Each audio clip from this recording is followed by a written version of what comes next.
Oke, halo semuanya. Selamat datang kembali di channel ini. Tetap bersama saya Dimas Watorahman. Di kesempatan video kali ini, saya akan sedikit membahas daripada bab 15 atau TM15, yaitu implementasi kinerja dalam manajemen SDM. Bagaimana pembahasannya? Mari kita simak bersama-sama di video kali ini sampai akhir. Implementasi kinerja dalam manajemen SDM. Yang pertama membahas tentang tingkat kinerja. Yang pertama adalah kinerja organisasi, pencapaian hasil pada tingkat atau unit analisis organisasi. Kinerja pada tingkat organisasi ini terkait tujuan organisasi, rancangan organisasi, dan manajemen organisasi. Yang kedua, kinerja proses. Kinerja pada proses tahapan dalam menghasilkan produk atau layanan ini dipengaruhi tujuan proses, rancangan proses, dan manajemen proses.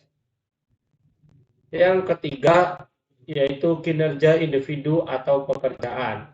Pencapaian atau efektivitas pada tingkat pegawai atau pekerjaan ini dipengaruhi tujuan pekerjaan, rancangan pekerjaan, dan manajemen pekerjaan serta karakteristik individu.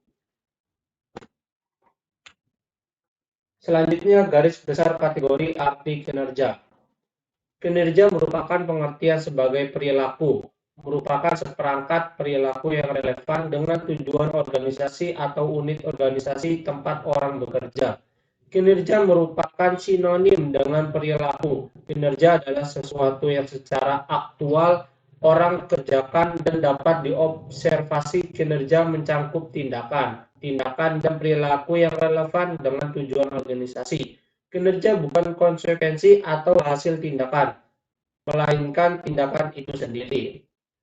Dan berikut ini ada dua pengertian garis besar dari kategori arti kinerja. Yang pertama menurut Bernardin tahun 2011, halaman 143, yaitu kinerja merupakan catatan hasil yang diproduksi atau dihasilkan atas fungsi atau aktivitas selama periode waktu tertentu. Kinerja sebagai hasil, bukan karakter, sifat, dan perilaku.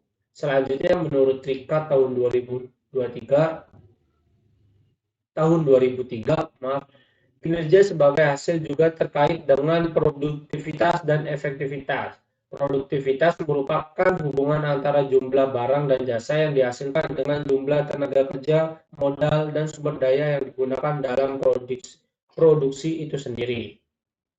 Selanjutnya, pendekatan pengukuran kinerja. Pendekatan ukuran standar kinerja dalam melakukan pengukuran. Yang pertama, pendekatan personality. Pendekatan personality traits mengukur kepemimpinan, inisiatif, dan sikap. Yang kedua, pendekatan perilaku mengukur umpan balik, kemampuan presentasi respon terhadap komplain pelanggan. Yang ketiga, pendekatan hasil, yaitu mengukur kemampuan produksi, menyelesaikan produksi sesuai jadwal, peningkatan produksi atau jualan. Dan selanjutnya aspek pengukuran kinerja. Yang pertama adalah produktivitas, yang kedua kualitas, yang ketiga ketepatan waktu, yang keempat putaran waktu, kelima penggunaan sumber daya, dan 6 biaya. Selanjutnya jenis ukuran kinerja. Ukuran uang, pendapatan, pengeluaran, pengembalian. Ukuran upaya atau dampak, capaian sasaran, penyelesaian proyek, tingkat pelayanan, kemampuan mempengaruhi. Ukuran reaksi, penilaian rekan kerja, pelanggan, pemegang pekerjaan lainnya. Dan keempat, ukuran waktu, pelaksanaan kerja dibandingkan jadwal, batas akhir, kecepatan respon, jumlah sasaran. Selanjutnya, ukuran kinerja dalam dimensi kualitas. Yang pertama, kehandalan. Yang kedua, daya tanggap. Ketiga, kompetensi. Keempat, akses. Kelima, kesopanan. Keenam, komunikasi. 7, kejujuran. 8, keamanan. 9, pengetahuan terhadap pelanggan. Dan 10, yaitu bukti langsung. Selanjutnya, perspektif atau aspek balance scorecard dalam mengembangkan pengukuran kerja. Yang pertama, pengukuran kerja dari aspek keuangan. biaya administrasi minimal. Kedua, pengukuran aspek pelanggan. Ketiga, aspek prospek bisnis internal. Dan keempat, aspek pertumbuhan dan pembelajaran. Selanjutnya, indikator untuk mengukur kinerja organisasi. Yang pertama, produktivitas. Kedua, kualitas layanan. Ketiga, responsivitas.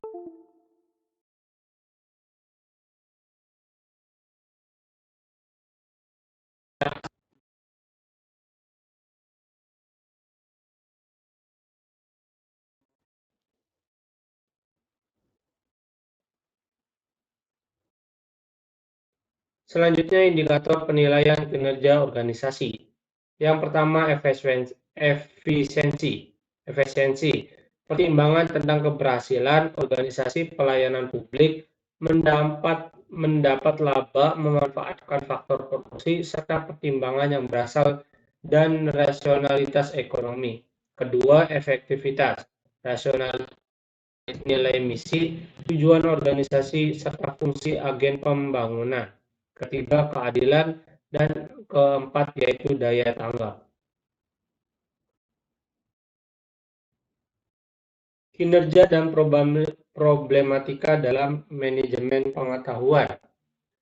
Konsep kinerja dalam organisasi. Menurut The Script dalam Kamus Bantam English Dictionary tahun 1979 yang dikemukakan Prawirosentono tahun 1999 berasal dari kata kinerja atau performance dari akar kata to perform, mempunyai beberapa entries. Yang pertama, melakukan, menjalankan, dan melaksanakan. Kedua, memenuhi, menjalankan kewajiban suatu nazar. Ketiga, menjalankan karakter dalam suatu permainan. Keempat, mengembangkan dengan suara atau alat musik. Kelima, melaksanakan atau menyempurnakan suatu tanggung jawab. Keenam, melakukan suatu kegiatan dalam permainan. Ketujuh, memainkan pertunjukan musik. Kedelapan, melakukan sesuatu yang diharapkan oleh seseorang atau mesin. Kinerja karyawan dan kinerja organisasi mempunyai kaitan erat. Tercapainya tujuan organisasi tidak lepas dari sumber daya yang dimiliki organisasi yang dipergunakan atau dijalankan karyawan yang berperan aktif sebagai perilaku dalam upaya mencapai tujuan organisasi tersebut. Kedua, kinerja adalah hasil dari kerja yang dicapai oleh seseorang atau kelompok dalam suatu organisasi sesuai dengan wewenang dan tanggung jawab masing-masing dalam rangka mencapai tujuan organisasi yang bersangkutan secara legal, tidak melanggar hukum, dan sesuai dengan moral etika. Selanjutnya, definisi kinerja.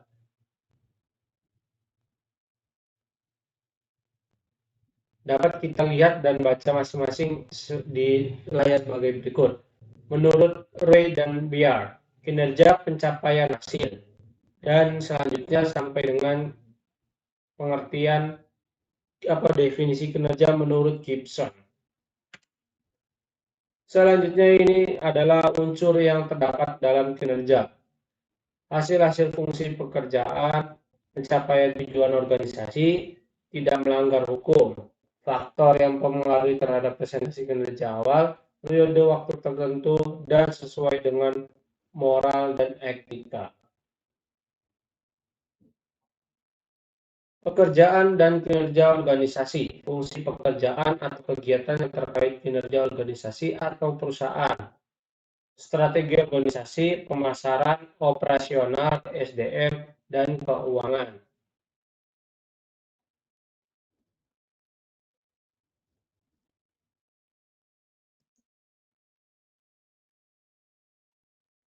Berikut ini adalah faktor peningkatan kinerja. Yang pertama, pendorong, yaitu audit modal intelektual bertujuan memonitor dan mengatur modal intelektual perusahaan. Yang kedua, audit modal intelektual memerlukan tim yang terdiri atas ahli strategi organisasi, keuangan, SDM, analisis pengetahuan, properti intelektual, dan pemasaran. Selanjutnya, penghambat. masalah yang melekat dalam sistem pengukuran manajemen pengetahuan itu sendiri.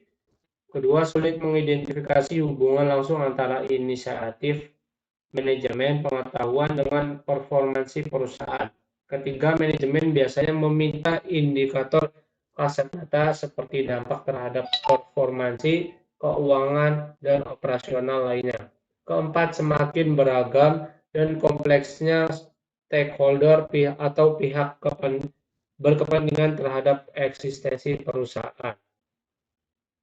Selanjutnya, berikut ini adalah tabel dari budaya organisasi, pengetahuan, dan kinerja organisasi. Dapat kita lihat bersama-sama. Dari mulai budaya organisasi menuju pada nilai keyakinan, dan seterusnya sampai dengan kinerja organisasi. Nah, sekian pembahasan kali ini yang bisa saya sampaikan. Kurang lebihnya mohon maaf atas kekurangan yang saya sampaikan. Wabillahi taufiq wal hidayah. Wassalamualaikum warahmatullahi wabarakatuh.